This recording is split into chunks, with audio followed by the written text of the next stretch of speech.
but I was like, yeah, too much work today. Next time. Okay. Hi, Lara. Thank you for joining. Hi, how are you? I'm awesome. I'm so thrilled to have you here. You're probably my first Clubhouse buddy that I met in, I think it was the Think and Grow Rich room. It was in the Think and Grow Rich Club, and I think it was in Homeroom. I think it was in, Homeroom. How cool. Where we talk about everything. I know. I love it. I love it. And it's just such a cool room and a cool club. So, hey, but thank you for joining me, for saying yes to being here today. I'm so excited that you said yes to joining me on Michelle's Conversations That Matter. Just so people know, my series is designed to talk about things that maybe are a little uncomfortable. Mental health is really the point of it, to elevate the conversation and normalize the conversation about wellness and mental well-being. We're going to talk today about where is your joy spot, and I'm so excited. I'm so excited. But before we dive into our topic of joy, I would love for you to just introduce yourself to the audience, who you are, where you live, and what you do. So I'm Lara. I coach happiness, and basically what that means is I help you figure out like where you're at right now, get radically honest about that, and then bridge the gap where your wildest dreams are. So we kind of reverse engineer your dreams. And so that's kind of what I do. It's a lot more sparkles and unicorns, but that's what I do. And then tell me the next question, Michelle. I have lost. Where are you? You are. Oh my gosh, that's why I lost it. That was perfect that I have to ask that, because I'm like, what was the next question? So I'm nomadic. I put all my stuff in storage 4 years ago, and I wander. It is really amazing. It has a couple moments every now and then of, oh my gosh, all my stuff's in storage. But for the most part, it's quite an adventure. I've been to, well, in the last 4 years, I haven't been to every state, but I've been to almost every state, a couple countries, and it's fun. Where are you now? So right now I'm in Alaska, which is why usually it's going to be lighter behind me, but it's a little bit dark because it's winter. So dark is like a thing that we roll with here in the winter, it appears. Wow. And you hear stories about living in darkness. That's a whole other topic. Maybe we can talk about that another time, but yeah, it is a whole other topic. I hope you're taking care of yourself. That's all I want to say. Yeah. And I, because I grew up here, and I was born here. So I'm like, darkness doesn't, like, for other people who move someplace dark, it's an entire conversation about mental health. Wow. But when you grow up that way, it doesn't really bother me because I'm used to it. But yes, whole nother mental health conversation. Yeah. I deal with seasonal depression. And I'm in New Jersey. I can't even imagine being in Alaska. What? Yeah, it's crazy. The sun came up at, I'm going to say 10 this morning, but it may have been 9:30, and it'll set around maybe 3:30 or so. Wow. So it's, people who move up here who have any sort of depression, it is a real conversation that they have to have. So, vitamin D helps with that and everything. But yeah, it's a real conversation. It's one of the things why I'm blessed. Happiness is two things. It's either nature or nurture. And so I really do think that there's a happy gene, because I have a very large family, and there are a couple of us that totally got the happy gene. But then there's also the nurture part of it, about just training your brain to be happier and opening up I call it like there's a highway in your head. So because there is neuroscience to it, but like neuroscience doesn't excite most people. So I like to think of it as like a highway in your head. And if you figure out how to keep all the off ramps open to spots of joy, then your road trips always turn out well. But if you have all these like really crazy cliffs that you jump off to when you take an off road, then it doesn't work out well. So it's about just training your brain to be able to find the happy places. So, I love it. I love it. So that you can live in your joy spot.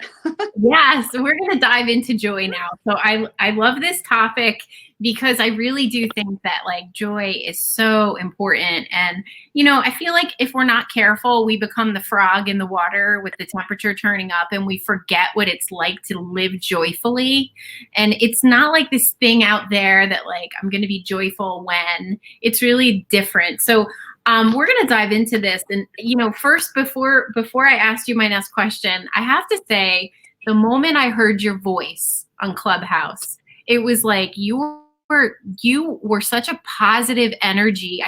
It was like your voice was palpable in terms of like just the positivity that was oozing. I was like, I have got to get to know this woman because, you know, you represent who I want to be surrounded by the way. So, well, which is a really good thing if you want to be happier, because you are the combination of the 10 people you surround yourself with the most. And I'm continually telling people, I'm like, you know, I really, really like you, but you're kind of a downer. So we're either going to need to work on that, or like, I can't hang with you all the time because mental health is a big deal for me. And I have to like make sure the people around me are happy. At the same time, I do need to like, I do need to stay realistic. And I have the happy gene on top. I have the nature and the nurture. And so I do need to kind of like be with someone who's like kind of grounded, who, while they know to dream, they don't always live like quite as far up in the clouds as I do. But when you do that, I mean, and it just comes through. That's the thing, like with clients, I think one of the things that is so powerful when you're helping them find their dreams is that when they're telling you what they want, you can actually hear the inflection in their voice. Like I can talk about things that my voice will like totally change. But then other times, like if you want to talk to me about joy, oh my gosh, my voice is like, I get really excited. But if you talk to me about something else, it would change. And it's the same thing with helping people figure out where their joy spot is. When you talk to them about certain things, you'll actually hear a different inflection in their voice when they talk about other things. And that's one of the ways. I mean, if you just think about it in your daily life, when you're having those conversations with yourself in your head, the conversations when your voice sounds more cheerful, that's where you're living in alignment and in flow with who you want to be. And your body just knows that naturally, but in society, we kind of screw it up.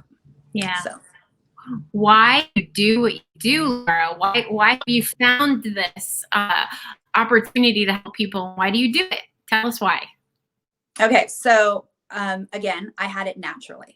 So if you ask like people I went to kindergarten with, they'll say, oh my gosh, she's been a life coach since she figured out that she could like trap us in one room. Like our kindergarten teacher's 100% responsible for this. But how it really happened is I personally used my system in my own life. And so when I 2 times quit my job, and because I was like, I'm not happy. Like this is not lighting me up. So I quit my job, like, I'm going to figure it all out. I'm going to like figure out what it is that isn't making me happy. And then I went back to my serious job because I really liked the money. And so I took like I took another job. I took a really serious job. So then I ended up working in New York City, which while it's an amazing place, it is not necessarily filled with people who live in joy. And so like I'd wear like flowered skirts and people just literally would stare at me on the street. Like I was from outer space. Like literally I got dropped off from like a group of aliens right in the morning before I got to Starbucks. And at first, I mean, I didn't move to New York. I lived in Atlanta and commuted because I was like, no, I'm not a city girl. Like, and I didn't live in Atlanta. I lived outside of Atlanta. So I figured out, like, I did the work for myself and figured out, you know, why I was happy, why I wasn't happy, what was bringing me joy, what wasn't. And I was able to figure out in that process that my career, while I was really good at it and I loved my paycheck, I didn't want to be the CEO. I didn't want to get any higher. And so like my joy spot wasn't at the end of that road. My joy spot was at the end of the road where I love being the muse, which is why being a coach was such a perfect fit for me. So I identified that. And as I was going through that, one of the big things that got me is I did an exercise with a group of people where we kept track of our day and looked at the percentage of the day we were happy. Thank goodness someone I worked with was on the call. So everybody does this exercise and people are going through, I'm not the first one, and people are going through and I'm like, there's no way she was only happy 20% of her day. That's crazy. Like, is that even possible? So then we go through and when they get to me, like the highest person would have been 60%. And so, you know, like peer pressure is a real thing. Yeah. And so I was like, do I tell the truth? And so I was like, yeah, I was happy like 96, 98% of the day. And people were like, oh, that's just the girl that was only happy 20%. I was like, that's not even possible. And like, there was one girl who said she was happy 80%, which I knew her. That was like a complete and total fallacy. And I was like, no. And someone who worked with me was like, she's absolutely telling the truth. I spent the whole day with her today and it was 2 to 4%. And so somebody said, well, what happened? And I said, I got a call. It was a really bad call. The person was not kind. They were mean. I hung up the phone. I cried for about a minute. I walked into my boss's office. I told him what had happened. He said, what are you going to do? I said, well, I guess I'm going to call them back and fix it, but I'm going to need a couple minutes. Went back into my office, cried a little bit more, and then called them back and was just like, okay, so I've had time to think about what you've said, because I, was able to just like, what happens is not what's happening. So, it's not, doesn't have to affect your move. It's how you shape your mind around what's happening. That's the thing that makes the difference. So how did I become a happiness coach? That was one really big thing for me, was realizing how many people were unhappy. Because when you have nature and nurture, like, you do kind of have this bubble that just comes around you, where until somebody pops it and you realize, whoa, what's going on here in like a major way, you don't realize it. And so, of course, I went through my life. It's not like I was like, I'm quitting my job today. People aren't happy. I must help. But yeah, that's how I ended up becoming that's the short story. But I know it wasn't that short. No, it's fine. It's perfect. I think we all need to get to know you a little bit so we can sort of dive into this. But like, I feel like there's a lot of people in this world that we live in that are working for the paycheck and not for fulfillment, and they don't even, and they're sort of like excusing that they're not happy by saying, well, I need the money. I got to work. I'm miserable, but it's a paycheck, right? Like, don't you think we have that problem in our society? Yeah. I mean, so I think that's a real thing, but so money isn't what makes you happy. Right. And once you identify that the money isn't what makes you happy, like, it doesn't necessarily mean you need to quit your job and get a new job, because sometimes the job is what's making you unhappy. But oftentimes it has nothing to do with the job. It has to do with how you're doing the job. Because, for instance, if you're a salesperson that's running a large team, you may be trying to help them sell more stuff. Okay. Well, if your core value is being of service, helping sell more stuff, especially like if you sell, I don't know, something that's definitely not service oriented, that's not going to make you happy. And so you're unhappy at work because all you're doing is making money, and money is not something you're passionate about. But if you take the time to figure out who your salespeople are and figure out what they need in their life, what their dreams are, and then you start to reframe how it is you're supporting them in your mind, instead of saying, well, I need them to sell 336 widgets. Because if they sell 336 widgets, they're going to hit their thing and they're going to get this much money. If you reframe that to say, I need them to sell 336 widgets because she dreams of sending her daughter to private school without having to ask her ex-husband for a dime. Poof. Now you're going to connect with her on a level that's going to light your soul up. I got goosebumps. But it's a completely different process. So it's not, because a lot of people think, well, I'm going to have to quit my job to be happy. No, you're going to have to figure out which one of your core values can align with your job to make you happy.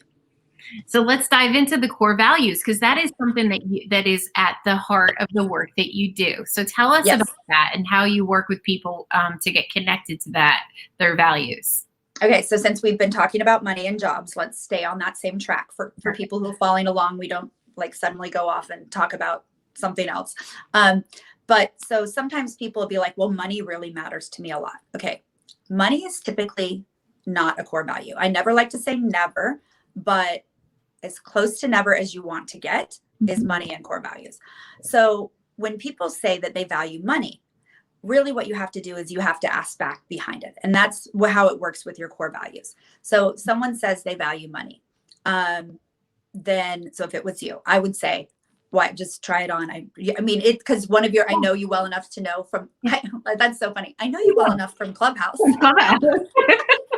Okay. For those of you that aren't on, like, your FOMO is 100% real. I just want to let you know. Like usually when people tell me I have FOMO, I'm like, oh no, it's just like you're not enjoying the rest of your life. But Clubhouse FOMO is kind of a thing. It is. So okay, so I would say if you told me it was money, I would say, okay, so what is it about money that like lights you up? Freedom to do whatever I want and buy whatever I want. So for those listening, Michelle is a mental health expert. Typically you have to go through, there are like 2 other steps between that path. So that was pretty cool. Cause I'm like, okay, maybe I shouldn't have played with Michelle. But that's good because that means you're in touch with what you want. So one of your core values is probably adventure or freedom. Yeah. But the freedom. So like if I had asked you, okay, so what does freedom mean to you? Yeah. And so so what does freedom mean to you? Flexibility. Yeah. Flexibility. Like flexibility. Yeah. And what does being able to be flexible mean to you? I'm going to dive deeper, even though I think Let's do it. I would say, flexibility, contribution, right? Like, so my end game is work as little as possible and donate as much of my time to nonprofits as possible. That's my end game. Okay. So I think we just hit 2. So then we've got 2. So one of your money. So I think we actually hit 3. So I think one of yours is going to be your core values. And again, because of Clubhouse, but I think one of your core values is going to be adventure, probably. Yeah. Another core value is going to be being of service. Yeah. And the money is going to allow you the freedom to be able to be of service. And then there's also probably a component there about family somehow mixed in, or and whether it's your family or like your extended, like if it's older or younger. I don't actually know. On Clubhouse we haven't talked about family, so I don't know what your family, but that's kind of because what you talked about, the freedom aspect you talked about, I also think it kind of tied to safety. Yeah. But I don't think it's really about safety. It's about being able to be of service and have time for your family. Yeah. So if you don't have me sitting on a podcast with you, you can like get a thing of sticky tabs and just write down all the different things. If you can read over a list of core values first, but you'll kind of know them when you start, and just write down everything you think might be one of your core values. Then stick it on a table in front of you. And then like just tell yourself, okay, I can only pick 15, and pick the 15 that apply to you. And then put those on a table and be like, okay, I can only have 10. And just whittle it down 5 to 7. Okay. And so the reason that you've done that exercise is your joy spot. So I like to say that where so if you have a circle here and you have a circle here, this space in the center is your joy spot. And what happens there, it's where your core values meet your dreams. So this one was your dreams. This one's your core value. Where they meet, that's your joy spot. Wow. That's the place in your life where you're going to be the happiest. So as you work for your goals and your dreams, you want to just be coming back into alignment with your core values. So like for me, I sold consumer products. Okay. So I made money and I was really good at what I did. And I was moving up in one of my goals, which was to, be like the best at what I did. But I wasn't so my other core values, I wasn't being of service. I didn't have freedom. To be able to, and like money for me does link back to safety and feeling secure. And so I had that, but I didn't have the freedom that came with that piece for me because I lived in Atlanta and worked in New York City. So that was like, it was like kind of putting me in a little like crazy place. So if you look at that, like it was providing some things. I got the money, which was able to give freedom to a certain degree, but because of how the money was coming to me with what the job did, it strangled it out. So it wasn't in my joy spot, even though it was in some of my goals, to have a good job and to have money, it wasn't in my joy spot. So it's about figuring out where those things mix. And then once you get good at it, you can tell when you're out of alignment. Like if you had asked me to keep talking about how it's so dark here, I would have been like, it's not really like, because that's talking about depression and I talk about joy. And so I would have known like, it's not my joy spot. Like I'd be like, you know what? I have somebody who specializes in depression. You should totally check her out because it's not my zone of genius. So. Yeah, that's great. So your limitations and what serves you and what doesn't. That's a beautiful thing. That level of awareness is amazing, right? And it doesn't come overnight. Like, I mean, you have to do the work. That's like, people are always like, oh my gosh, you're so happy. And I'm like, I mean, okay, nobody's happy all the time. If they tell you that, hogwash, like, Right. no. But yeah, it like didn't happen overnight. I've had some stuff. And again, the nature nurture, it's not about what happens, it's about how you shape your mind about what's around what's happened to you. Why do you think, and I'm going to go back to the original question that I asked you, because I don't know that I am settled with it, but like, Okay. why do you think so many people tolerate not having joy? Okay, so I'm going to base this on what I have heard from my clients. Okay. And it's like, it's probably one of the reasons that I started doing it as well, is because I'd heard it, but people have forgotten how to dream. They have simply, like, you ask people, you know, and by the time people come to me, they've like heard enough of my quirkiness and how I was able to identify what my stuff was. But if I just like randomly start up a conversation with someone on a plane, which you really don't do this month, but you remember when we used to talk to people on planes? Yeah. And I will just ask them, like, they'll say, what do you do? I say, I'm a happiness coach. They're like, what is that about? And I'll be like, so, well, like, what are some of your dreams? Because like, I'm going to have you like held captive. And we've already cleared up that like people I went to kindergarten with think that's when I figured it out.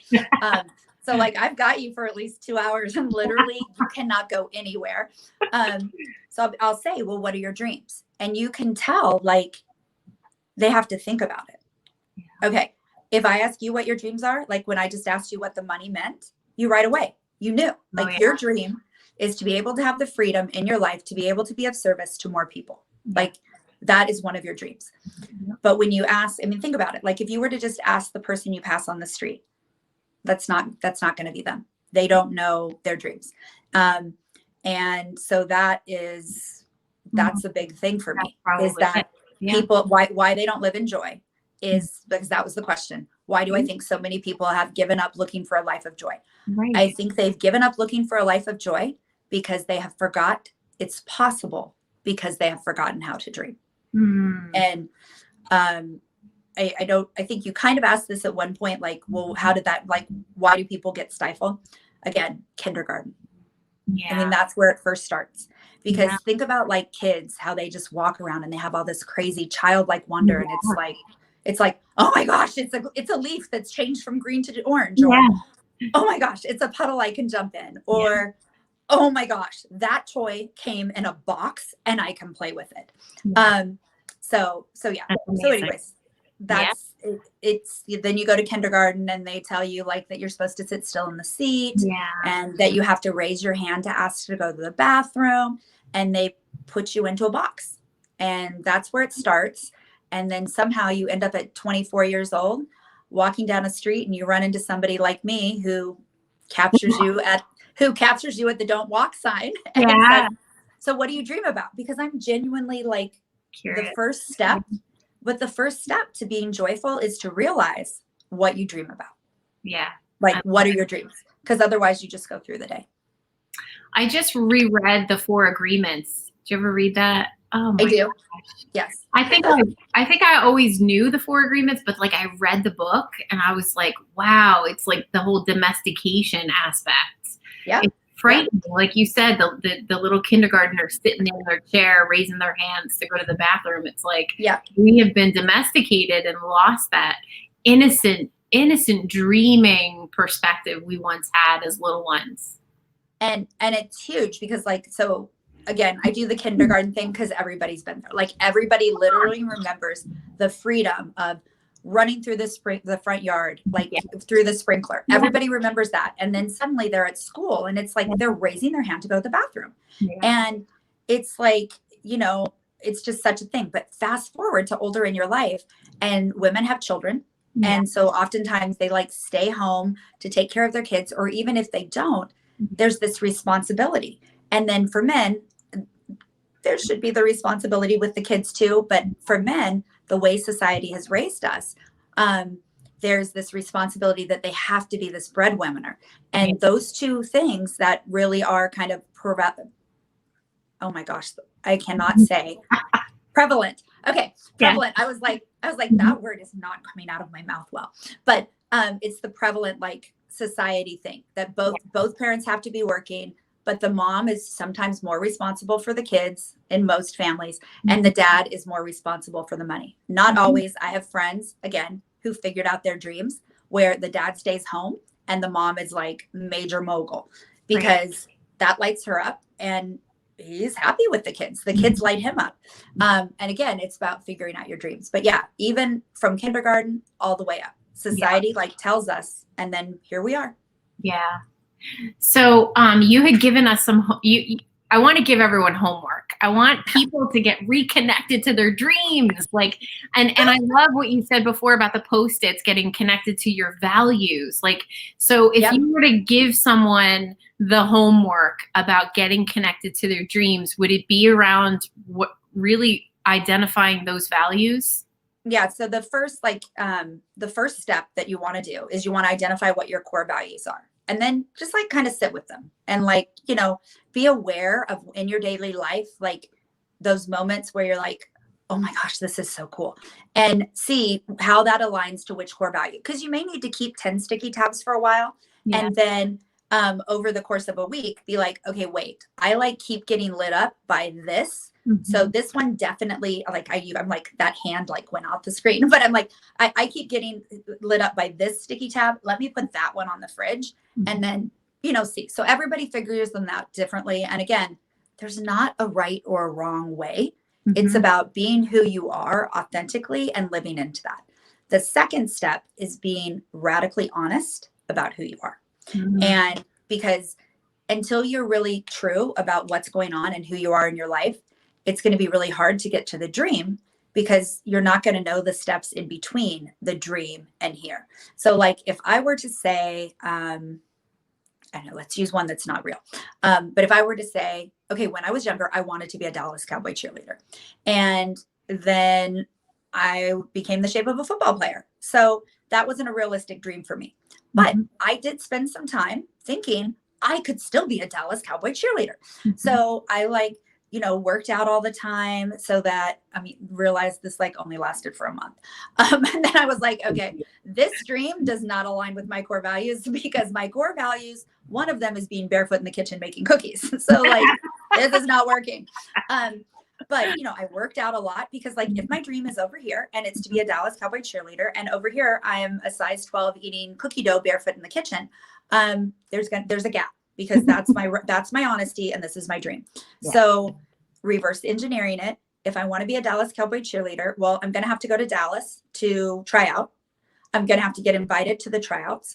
I'm going to have to be in good enough shape to have the tryouts. So like then I might go buy a really short pair of shorts and some cowboy boots. Then I'm going to start working out. And then every day I might try. I'm not saying that I did this. I'm just not saying I didn't. Lord. I'm like, I'm not saying I did this, but I'm not saying I didn't. So then I might like have those cowboy boots and the little short shorts and I might try those on like a weekly basis or something just to see like, am I even comfortable to walk out of the bathroom wearing these, much less to walk into a stadium with a gazillion people next to a girl who has looked good in her short shorts and cowboy boots since she was 6.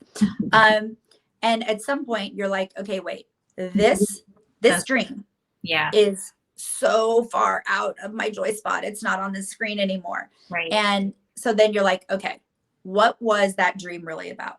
And then you figure out, okay, what was that about? Right. For me, that dream was about aging gracefully and being able to be comfortable in my body.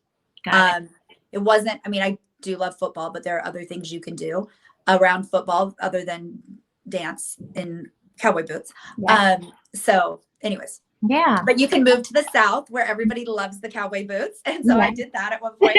I mean, there are different things you can do to still have your dream, but it might not be there. So it's figuring out what the dream is, figuring out where you are and bridging that gap. Got it. Amazing. So, you know, we're living through this pandemic. I just thought, you know, who better to ask for some inspiration? Do you have any nuggets or inspiration or words of wisdom that you want to leave us with today as we navigate this pandemic going into 2021?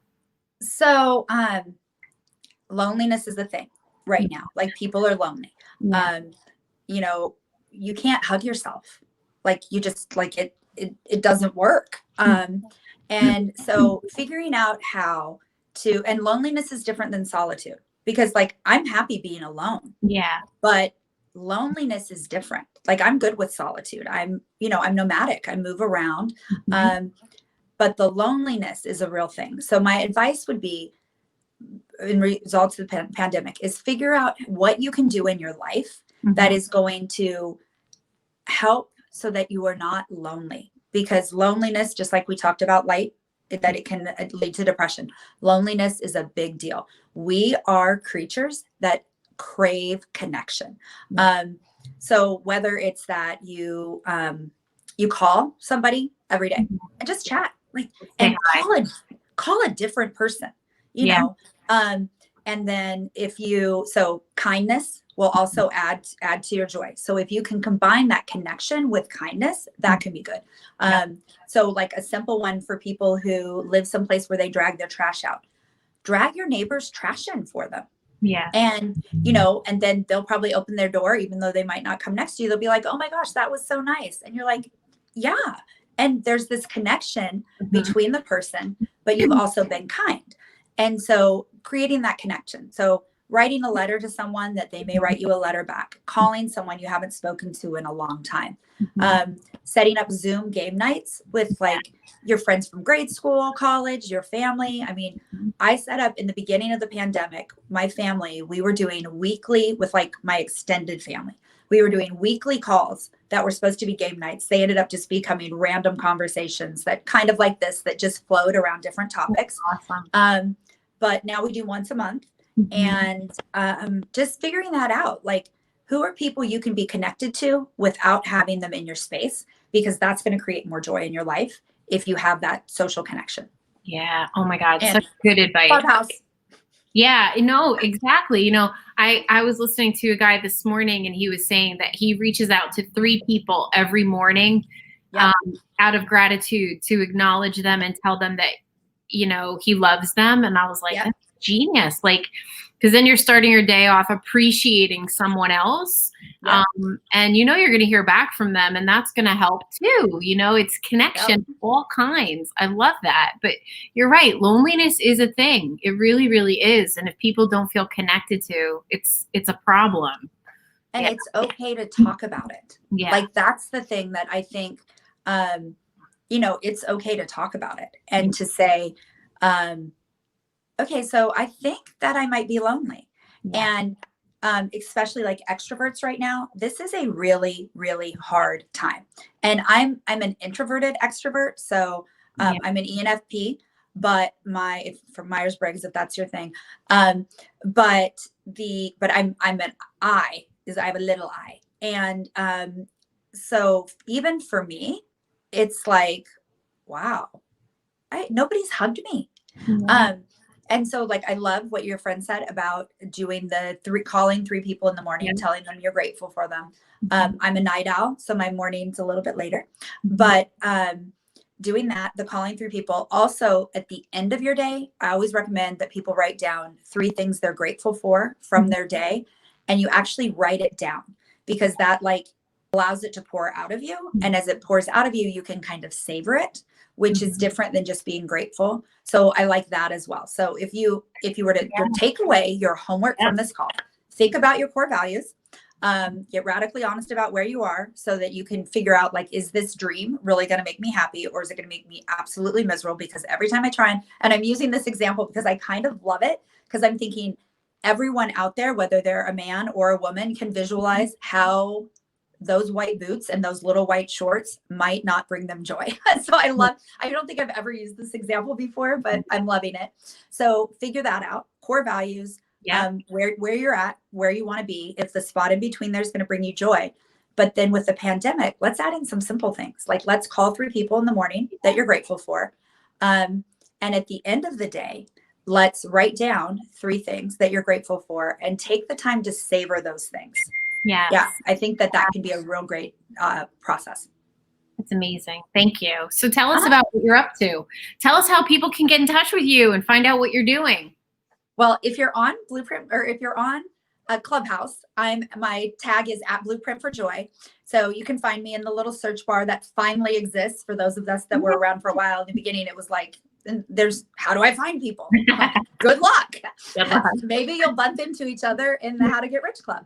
Yeah. Which is not about money. Again, I think we clearly identified that is not like what lights me up. But if you put in the at Blueprint for Joy, you can stalk me on Clubhouse. I have a book club going on right now. I have a Night Owls group. I have a Nomad thing that we're doing. So I'm there. Make the little bell blue, then you'll get notified every time I go live. I'm also on Facebook. I have a Facebook group, so you can pop in there, or my Facebook page, and I'm active there. I will admit Clubhouse is like my big thing, but I have a couple courses coming out in the next this spring. So if you pop over to my website, again, www.blueprintforjoy.com, and then you can throw your email in there, and you'll be on my email list, which is nothing like, don't worry, there's no funnel, because who has time for that? But I'll send you something when something's going on, and try to sprinkle joy confetti in your life occasionally through an email. Thank you so much, Lara. I'm You're so welcome. grateful that you came on. Thank you for joining me. Pearls of wisdom. Really appreciate Thank you. And so I want to say thanks so much for having me. But then I also want to say, like, Joy Spot is something I do use all the time, but I don't think anybody has ever put it on a title under there. And I'm like, I kind of love it, Michelle. So I'm like, I kind of love that. I think that might be a new thing, but I think it's because you kind of knew me a little bit, and you were able to be like, oh no, that's a good one for her. So I love that. I love that. But thank you. Okay, so you're going to head off. It's nighttime in your life. So don't forget, you're going to write down your 3 things you're grateful for. Okay. I will. Awesome. Thank you. Thank you so much. Thanks so much for having me. I'll see you in Clubhouse, girl. I'll be there. All right. Bye.